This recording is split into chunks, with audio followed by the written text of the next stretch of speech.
मैं आचार्य सरिता मिश्रा वैदिक ज्योतिष शिक्षण संस्थान में आप सभी दर्शकों का हार्दिक अभिनंदन करती हूँ। आज मैं आप सभी को कुंडली में बनने वाले 5 ऐसे खतरनाक दोष के बारे में विस्तार से आपको जानकारी दूंगी, जिसको लेके लोग अक्सर परेशान होते हैं और साथ के साथ इन दोषों से बचने का सार्थक उपाय भी बताऊंगी। तो मेरे साथ वीडियो में अंत तक बने रहिएगा। जानकारी अगर अच्छी लगे तो मेरे वीडियो को ज्यादा से ज्यादा लाइक करें, चैनल पे अगर पहली बार आए चैनल को सब्सक्राइब करें, बेल आइकन को प्रेस कर ले और मेरे इस वीडियो को अपने जानने वालों में ज्यादा शेयर करें। और यदि किसी को अपनी कुंडली मुझसे एनालाइज करवानी है तो मेरे मोबाइल नंबर 8383904847 पे कॉल करके मुझसे अपनी कुंडली एनालाइज करवा सकते हैं। मैंने ज्योतिष शास्त्र के क्षेत्र में वैदिक ज्योतिष, पामिस्ट्री, न्यूमरोलॉजी, टैरो, वास्तु, फिजिटिंग, gemology, advance predictive astrology, remedial course, ये सारे अध्ययन कर रखे हैं और इस फील्ड में मैं लगभग 10-12 साल से लोगों को सेवा दे रही हूँ। तो चलिए इसी जानकारी के साथ जान लेते हैं कि कुंडली में कौन कौन से ऐसे अशुभ योग है जिससे हमारा जीवन सबसे अधिक प्रभावित होता है। आपने अक्सर कुंडली में मौजूद दोषों के बारे में जरूर ही सुना होगा, लेकिन वास्तव में ये दोष क्या होते हैं? दरअसल यह दोष ग्रहों के कारण किसी व्यक्ति कुंडली में बनते हैं। जब किसी व्यक्ति की कुंडली में कोई अशुभ ग्रह किसी शुभ ग्रह के साथ संयोजक करता है, ऐसी स्थिति में कुंडली दोष का निर्माण होता है। इन कुंडली दोषों की वजह से व्यक्ति के जीवन में तमाम तरह के दुख, जैसे कि आर्थिक स्थिति से संबंधित दुख, करियर में असफलता, रिश्ते के संबंध में दिक्कतें, तलाक, स्वास्थ्य संबंधी समस्याएं, बीमारियां और समाज में मान सम्मान, प्रतिष्ठा तक की हानि जैसे स्थायी प्रभाव पड़ने लगते हैं। सभी समस्याएं करियर, आर्थिक, रिश्ते के संबंध में समस्याएं, तलाक, स्वास्थ्य संबंधी समस्याएं एक ही तार से जुड़े होते हैं, जो कि है पैसा। यदि व्यक्ति के पास बहुत सारा धन या यूं कहे पर्याप्त मात्रा में धन नहीं होगा तो व्यक्ति अपने जीवन को अच्छे तरीके से नहीं जी पाएगा और उसे जीवन में तमाम तरह की परेशानी और दिक्कतें उठानी पड़ सकती है। यदि किसी की व्यक्ति की कुंडली में शुक्र ग्रह शुभ स्थिति में नहीं है तो ऐसे व्यक्ति को नौकरी संबंधी समस्याएं, अपनी नौकरी में असंतुष्ट, कम वेतन, वरिष्ठ अधिकारियों से तमाम तरह की समस्याएं होने की आशंका बनी रहती है। अगर व्यक्ति के पास सही नौकरी नहीं है तो स्वाभाविक सी बात है कि व्यक्ति के पास पर्याप्त मात्रा में धन नहीं होगा, जिससे उसके जीवन में अलग अलग तरह की परेशानियों का सामना करना पड़ सकता है। ऐसा मुख्य तौर पर तब होता है जब व्यक्ति की कुंडली में शुक्र और बृहस्पति ग्रह पीड़ित अवस्था में अथवा अशांत अवस्था में मौजूद होते हैं। ज्योतिष के अनुसार शुक्र ग्रह धन से संबंधित माना जाता है और बृहस्पति ग्रह धन या संपत्ति के विस्तार और धन के अधिक संचय की गुंजाइश पैदा करता है। अब आइए जानते हैं कुंडली में मौजूद 5 ऐसे दोष कौन से हैं जो व्यक्ति के जीवन में परेशानी बढ़ा देते हैं। ये 5 वैदिक ज्योतिष में यूं तो कई तरह के दोष बताए गए, लेकिन सबसे महत्वपूर्ण 5 दोष ऐसे कुंडली में है जिससे हमारा जीवन सबसे अधिक बुरी तरीके से प्रभावित होता है। ये दोष है कालसर्प दोष, मांगलिक दोष, केंद्राधिपति दोष, पितृ दोष और गुरु चांडाल दोष। अब जान लेते हैं इन सभी दोषों के बारे में विस्तार से। सबसे पहले कालसर्प दोष।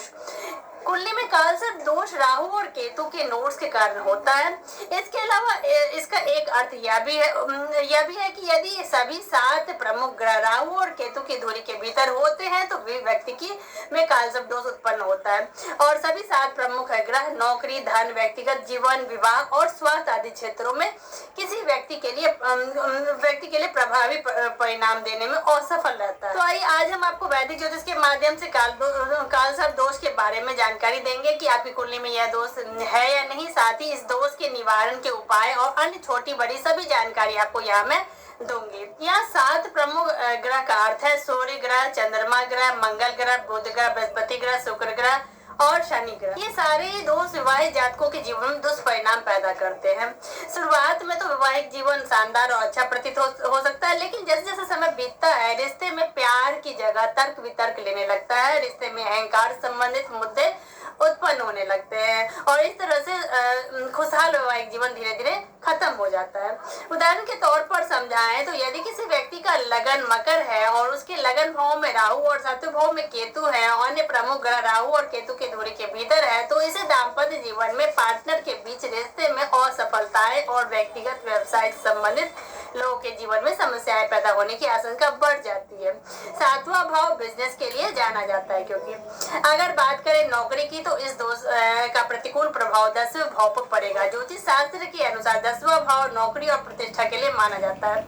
उदाहरण के तौर पर समझाएं तो यदि किसी व्यक्ति का लग्न कर्क और राहु चौथे भाव तुला में और केतु 10वें भाव मेष में है और अन्य सभी प्रमुख ग्रह राहु केतु के धुरी के भीतर है, तो राहु और केतु की यह स्थिति व्यक्ति के लिए नौकरी के क्षेत्र में नकारात्मक परिणाम लेके आ सकती है। नौकरी संबंध परेशानियों का अर्थ यह हुआ कि नौकरी का चले जाना या नौकरी में कम वेतन मिलना या तमाम कोशिशों और कड़ी मेहनत के बाद भी व्यक्ति को सम्मान और उचित प्रशंसा न मिलना। इसके अलावा एक प्रमुख परेशानी धन संबंधित परेशानी भी होती है। यह समस्या तब बनती है जब राहु केतु दूसरे और 8वें भाव में स्थित होते हैं। दूसरा भाव धन के लिए जाना जाता है, 8वां भाव धन से संबंधित बाधाओं के लिए जाना जाता है। उदाहरण के रूप में समझाएं तो यदि व्यक्ति का लगन कर्क और राहु दूसरे भाव में और केतु 8वें भाव में है, तो अन्य सभी ग्रह राहु केतु की धुरी के भीतर होते हैं। अब ये जान लेते हैं कि इस प्रकार के कालसर्प योग का ज्योतिष में क्या समाधान है। कालसर्प योग से मुक्ति के लिए कालसर्प दोष निवारण पूजा करवानी चाहिए किसी विद्वान पंडित से। घर में माँ दुर्गा और भगवान गणेश की पूजा करनी चाहिए जिनकी भी पत्री में कालसर्प दोष का निर्माण हो रहा है। मंगलवार के दिन राहु और केतु के लिए हवन का अनुष्ठान करना चाहिए।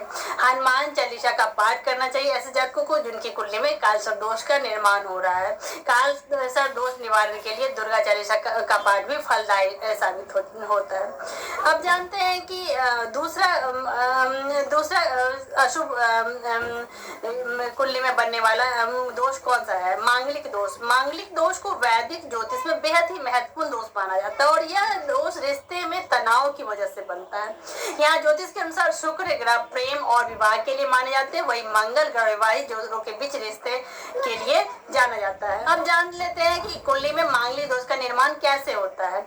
व्यक्ति की कुंडली में मंगल दोष तब उत्पन्न होता है जब कुंडली के प्रथम भाव, दूसरे भाव, चौथे भाव, 7वें भाव, 8वें भाव और 12वें घर में मंगल ग्रह मौजूद हो। यह दोष मुख्य रूप से लगन, फिर चंद्रमा और फिर शुक्र ग्रह से गिना जाता है। सभी भावों में 7वां और 8वां भाव सबसे ज्यादा परेशानी का सबक बनता है। अगर किसी व्यक्ति की कुंडली में मंगल को 7वें और 8वें भाव में स्थित होता है तो ऐसे लोग अपने जीवन साथी के साथ रिश्ते असफल होने की आशंका बढ़ जाती है। दोनों यानी कि पुरुष और महिला के लिए शादी में देरी होने की इस दोष के फलस्वरूप परिणाम आते हैं। एक सफल सुखद वैवाहिक जीवन के लिए बेहद आवश्यक है कि दोनों ही जीवन साथी कुंडली में मंगल दोष ना हो। यदि पुरुष की कुंडली में मांगलिक दोष है और उनकी पत्नी की कुंडली में मांगलिक दोष नहीं है तो विवाह के बाद रिश्ते में प्रतिकूल प्रभाव दिखाई देने लगते हैं। हालांकि यदि लड़का और लड़की दोनों कुंडली में मंगल दोष है और विवाह से पहले विवाह मिलान किया गया है तो ऐसी स्थिति में वैवाहिक जीवन में कोई भी समस्या नहीं आती है। कई बार मंगल दोष का प्रभाव के चलते जोड़ों अर्थात पति पत्नी के जीवन में संतान के जन्म में देरी के रूप में प्रतिकूल प्रभाव नजर आता है। हालांकि जरूरी नहीं है कि उनका वैवाहिक जीवन प्रतिकूल हो। जब मंगल चंद्रमा से दूसरे, चौथे, 7वें, 8वें और 12वें भाव में स्थित होता है तब जातक को तनाव, मन से संबंधित परेशानी आदि का सामना करना पड़ सकता है। जब मंगल शुक्र से दूसरे, चौथे, 7वें, 8वें और 12वें भाव में स्थित होता है तो ऐसी स्थिति में वैवाहिक जीवन में सामंजस्य की कमी देखने को मिलती है। ऐसी स्थिति होती है जिससे कुंडली में मंगल दोष मान्य नहीं होता है। आइए जान लेते हैं। यदि मंगल ग्रह अपनी स्वर्ण राशि अथवा वृश्चिक राशि और मेष राशि में हो तो मंगल दोष नहीं बनता है। यदि मंगल ग्रह किसी व्यक्ति कुंडली में 7वें या 8वें भाव में हो और बृहस्पति ग्रह जिसे बेहद ही परोपकारी ग्रह माना गया है उसका मंगल ग्रह पर दृष्टि हो तो मंगल दोष रद्द हो जाता है। मेष राशि और वृश्चिक राशि में जन्मे लोगों के लिए मंगल दोष रद्द हो जाता है क्योंकि मेष और वृश्चिक राशि मंगल ग्रह का ही आधिपत्य होता है। इसके अलावा यदि मंगल अन्य ग्रहों जैसे कि बुध, बृहस्पति, सूर्य, शनि के साथ पहले, दूसरे, चौथे, 7वें, 8वें और 12वें भाव में संयोजक हो तो ऐसी स्थिति में मंगल दोष रद्द हो जाता है। अब जान लेते हैं कुंडली में मांगलिक दोष से बचने के लिए ज्योतिषी कौन से उपाय हो सकते हैं। सबसे पहला उपाय हनुमान चालीसा का पाठ करना चाहिए ऐसे जातकों को जिनकी कुंडली में मांगलिक दोष बन रहा हो। मंगल ग्रह के लिए हवन या अग्नि का अनुष्ठान कर सकते हैं। 108 बार ओम भोमाय नमः मंत्र का प्रत्येक मंगलवार को जाप करना चाहिए ऐसे जातकों को। विधि विधान के साथ घर बैठे मांगलिक दोष का निवारण पूजा करवा सकते हैं। मंगलवार के दिन मंदिर में देवी दुर्गा की पूजा करें और दीपक जलाएं। जान लेते हैं कुंडली में तीसरा अशुभ दोष कौन सा है जो हमारे जीवन को सबसे अधिक प्रभावित करता है। तीसरा अशुभ दोष है केंद्राधिपति दोष। यह दोष शुभ ग्रहों बृहस्पति, बुध, शुक्र और चंद्रमा के कारण होता है। इनमें से बृहस्पति और बुध के कारण होने वाला यह दोष गंभीर और प्रभावी हो जाता है। केंद्र भाव पहला, चौथा, सातवां और 10वां भाव होता है। इसके बाद शुक्र और चंद्रमा का दोष आता है। केवल शुभ ग्रह अर्थात बृहस्पति ग्रह, बुध ग्रह, चंद्रमा ग्रह और शुक्र ग्रह पर यह लागू होता है। यह शनि, मंगल, सूर्य जैसे ग्रहों पर लागू नहीं होता है। कुंडली में आप जानते हैं कि केंद्राधिपति दोष कैसे उत्पन्न होता है, आइए जान लेते हैं। यह दोष कैसे बनता है। मिथुन और कन्या लगन के लोगों के लिए दोष का निर्माण तब होता है जब बृहस्पति पहले, चौथे, 7वें और 10वें भाव में हो। और धनु और मीन लग्न के लोगों के लिए इस दोष का निर्माण तब होता है जब बुध पहले, चौथे, 7वें और 10वें भाव में स्थित हो। बृहस्पति ग्रह मिथुन लग्न के लोगों के लिए इस दोष का निर्माण उनका कारण तब बनता है जब बृहस्पति चतुर्थ भाव में हो। बता दें आपको कि चौथा भाव घर, शिक्षा, रिश्तेदार आदि के लिए जाना जाता है। जिन लोगों की कुंडली में चतुर्थ भाव में बृहस्पति हो ऐसे व्यक्तियों की शिक्षा के संदर्भ में परेशानी उठानी पड़ती है। वही जिन लोगों का लगन मिथुन हो, बृहस्पति 7वें भाव में हो, ऐसे लोगों को वैवाहिक जीवन में अपने जीवन साथी के साथ प्रतिकूल प्रभाव देखने को मिलता है। इसके अलावा यदि बृहस्पति 10वें भाव में हो तो व्यक्ति को करियर से संबंधित परेशानी जैसे कि नौकरी का चले जाना, नौकरी में संतुष्टि न होना इत्यादि परेशानी उठानी पड़ सकती है। ठीक इसी तरह से जिन जातकों की कुंडली में धनु राशि में बृहस्पति चौथे में हो और उन्हें पढ़ाई में समस्या उठानी पड़ती है। अगर बृहस्पति अपनी ही राशि में 7वें भाव में हो तो कन्या लग्न के जातकों को अपने जीवन साथी के साथ रिश्ते में और व्यापार में दिक्कत और समस्याएं उठानी पड़ सकती है।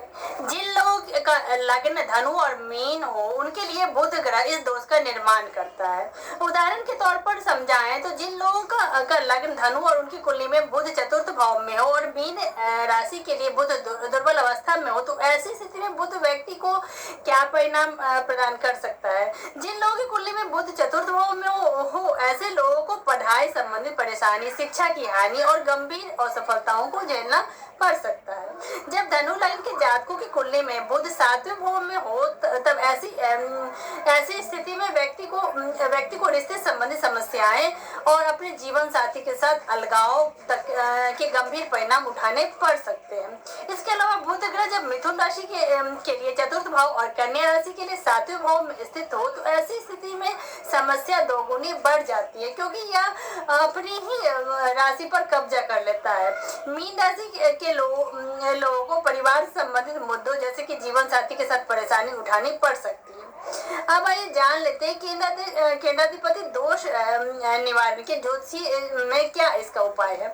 सबसे पहला उपाय, मंदिर में प्रतिदिन भगवान शिव की पूजा करनी चाहिए जिसकी कुंडली में केंद्राधिपति दोष का निर्माण हो रहा है। प्रतिदिन 21 बार ओम नारायणाय नमः मंत्र का जाप करना चाहिए। रोजाना 11 बार ओम नमः शिवाय मंत्र का जाप करना चाहिए। कुंडली में बनने वाले चौथा प्रमुख अशुभ दोष है पितृ दोष का निर्माण। जब किसी व्यक्ति से उनके पितृ प्रसन्न नहीं होते हैं उनकी कुंडली में पितृ दोष का निर्माण हो जाता है। अर्थात सरल शब्दों में कहें तो पूर्वजों के आशीर्वाद की कमी के कारण पितृ दोष का निर्माण होता है। पितृ दोष उस स्थिति में भी बनता है जब व्यक्ति अपने पितरों का श्राद्ध न करे या प्रत्येक वर्ष आने वाले श्राद्ध कर्म में भाग न ले और अपने पितरों की आत्मा की शांति के लिए पूजा पाठ न कराए। ऐसी स्थिति में पितृ दोष का निर्माण होता है। जब किसी व्यक्ति की कुंडली में राहु के साथ सूर्य की युति हो या केतु के साथ सूर्य ग्रह की युति हो तो ऐसी स्थिति में भी पितृ दोष का निर्माण होता है। जिन लोगों की कुंडली में पितृ दोष बनता है उन्हें ज्यादा अनुशासित होने और अपने बड़े बुजुर्गों और पितरों का सम्मान करने की सलाह दी जाती है। आप जानते हैं कि पितृदोष के कारण हमारे जीवन में कौन से नकारात्मक प्रभाव दिखते हैं। पितृदोष से पीड़ित व्यक्ति के जीवन में विकास रुक जाता है। ऐसे व्यक्तियों का या तो नौकरी लगता ही नहीं या लगता है तो बहुत ही कम वेतन वाली। ऐसे व्यक्तियों को धन की हानि होने लगती है अचानक से। शादी के कई साल बाद भी कोई संतान की उत्पत्ति नहीं होती है। ऐसे लोग का उनके लाइफ पार्टनर के साथ वाद विवाद बना रहता है। यह स्थिति कई बार अलगाव और तलाक तक पहुंच जाती है। स्वास्थ्य की हानि होने लगती है। जीवन में मान सम्मान और प्रतिष्ठा की कमी होने लगती है। अब आइए जान लेते हैं कि पितृदोष के निवारण के लिए कौन से उपाय करने चाहिए। पहला उपाय, रोजाना कौओं को खाना खिलाना चाहिए। रोजाना पक्षियों को खाना खिलाएं। काशी और गया अवश्य जाए और वहां अपने पूर्वजों का तर्पण अवश्य करें। पूरे नियम और विधि विधान के साथ किसी विद्वान ज्योतिष से पितृदोष के निवारण की पूजा करवाएं। अमावस्या के दिन सफेद गाय को सुबह हरी घास खिलाएं और उनका आशीर्वाद लें। ऐसा करने से आपकी पितृदोष संबंधी समस्या भी धीरे धीरे कम होने लगेगी। किसी बूढ़े लाचार व्यक्ति की चिकित्सा का खर्च उठाए। अब जान लेते हैं कि कुंडली में पांचवा कौन सा अशुभ दोष बनता है। गुरु चांडाल दोष। गुरु चांडाल दोष, किसी व्यक्ति कुंडली में गुरु चांडाल दोष तब बनता है जब शुभ ग्रह बृहस्पति राहु और केतु ग्रह के साथ जुड़ जाते हैं।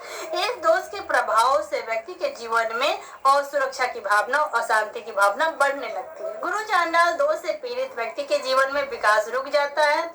इसके अलावा जिन व्यक्तियों की कुंडली में गुरु चांडाल दोष होता है वह अपने जीवन में धन कमा भी ले तो उसे उपयोगी जगह खर्च नहीं कर पाते हैं। ऐसे व्यक्ति फिजूल खर्ची में या इधर उधर खर्च कर देते हैं और अपने भविष्य के बारे में ज्यादा ध्यान नहीं दे पाते हैं। अब आइए जानते हैं कि गुरु चांडाल दोष के क्या दुष्परिणाम सामने आते हैं। बृहस्पति व्यक्ति के शरीर के कई महत्वपूर्ण हिस्से जैसे कि पेट, लीवर, ट्यूमर, ब्लड प्रेशर और वसा का शासक होता है। राहु के प्रभाव में बृहस्पति शरीर के इन हिस्सों में समस्याएं पैदा कर सकते हैं। ऐसे व्यक्ति पीलिया या लीवर की समस्या से पीड़ित हो सकते हैं। इसके अलावा जिन व्यक्ति की कुंडली में यह दोष होता है उन्हें पाचन या गैस्ट्रिक जैसी समस्याओं का सामना करना पड़ सकता है। इसके अलावा ऐसे लोगों को कैंसर जैसी गंभीर बीमारी का भी भय बना रहता है। इस दोष का सामना करे लोगों में ब्लड प्रेशर और कोलेस्ट्रॉल की समस्या भी हो सकती है। महिलाओं में गुरु चांडाल दोष हो तो ऐसी स्थिति में वैवाहिक रिश्ते में दरार उत्पन्न होने की संभावना बढ़ जाती है। इसके निवारण का सबसे पहला और सबसे आसान उपाय है अपने घर परिवार में सभी बड़े लोगों का आशीर्वाद अवश्य लेते रहें। बड़ों और अपने शिक्षक और गुरुओं का सलाह अवश्य माने। कहा जाता है कि दोष के दुष्प्रभाव से केवल एक गुरु ही आपको बचा सकता है। ऐसे में अपना गुरु बेहद ही बुद्धिमानी से चुने और अपने गुरु की सलाह अवश्य माने और उनका अनुसरण करे, पालन करे। तो ये जान लेते हैं कि कुंडली में बनने वाले गुरु चांडाल दोष के निवारण के लिए कौन से उपाय करने चाहिए। सबसे पहला उपाय गायत्री मंत्र का जाप करना चाहिए। प्रतिदिन सुबह और शाम के समय 108 बार गायत्री मंत्र का जाप करना चाहिए। अपने जेब में हमेशा पीले रंग की रुमाल रखें। ऐसा इसलिए क्योंकि बृहस्पति का संबंध पीले रंग से बताया गया है। भगवान विष्णु की उपासना करें और बृहस्पति की प्रत्येक गुरुवार के दिन पूजा अर्चना करें। गुरुवार के दिन गायों को और जरूरतमंद लोगों को चना, दाल और गुड़ का दान करें। चांडाल दोष की पूजा किसी विद्वान पंडित से करवाएं। प्रतिदिन 108 बार ओम गुरुवे नमः मंत्र का जाप करें। ओम रावे नमः मंत्र का 108 बार जाप प्रतिदिन करें। तो इसी जानकारी के साथ ईश्वर का आशीर्वाद हम सभी के ऊपर बना रहे। मैं फिर से आप सभी के समक्ष एक ज्योतिष के एक नए विषय को लेकर मैं फिर से उपस्थित हो जाऊंगी। तब तक के लिए धन्यवाद।